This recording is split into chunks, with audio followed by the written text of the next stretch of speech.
Royal Challengers Bengaluru அணிக்கு எதிரான போட்டியில் அதிரடி ஆட்டத்தில் புதிய உச்சத்தை தொட்டார் சூரியகுமார் யாதவ்.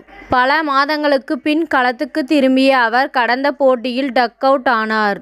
இந்த நிலையில் பெங்களூரு அணிக்கு எதிரான போட்டியில் அவர் காயத்துக்கு பின் மீண்டும் வந்திருந்தாலும் அதே பழைய ஃபார்மில் இருப்பதை நிரூபித்தார். அதிலும் வெறும் 17 பந்துகளில் 52 ரன்கள் குவித்து தனது அதிவேக IPL அரை சதத்தை நிறைவு செய்தார்.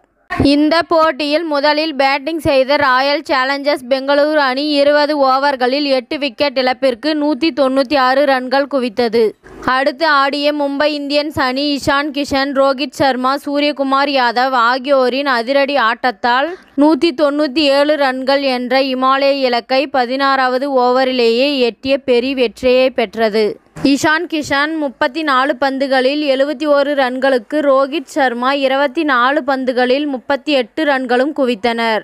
இவர்கள் ஆட்டத்தை எல்லாம் தூக்கி அடித்த சூரியகுமார் யாதவ் 17 பந்துகளில் அரை சதம் கடந்தார். பின்னர் 19 பந்துகளில் 52 ரன்கள் எடுத்த நிலையில் ஆட்டமிழந்தார். அவர் 5 4 4 6 அடித்து இருந்தார்.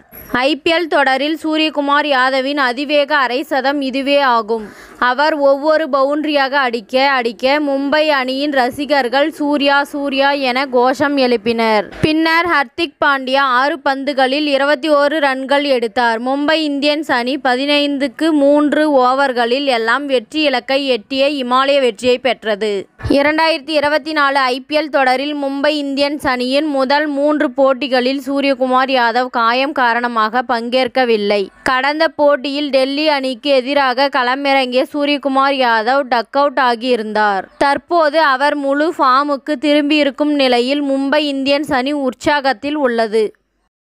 இத்துடன் இந்த செய்தி முடிவடைகின்றது. நன்றி, வணக்கம். மீண்டும் அடுத்த வீடியோவில் சந்திப்போம். மேலும் இதுபோன்ற சுவாரஸ்யமான தகவல்களை அறிய தமிழ் சிறை சேனலை சப்ஸ்கிரைப் பண்ணுங்க, ஷேர் பண்ணுங்க, லைக் பண்ணுங்க மற்றும் கமெண்ட் பண்ணுங்க.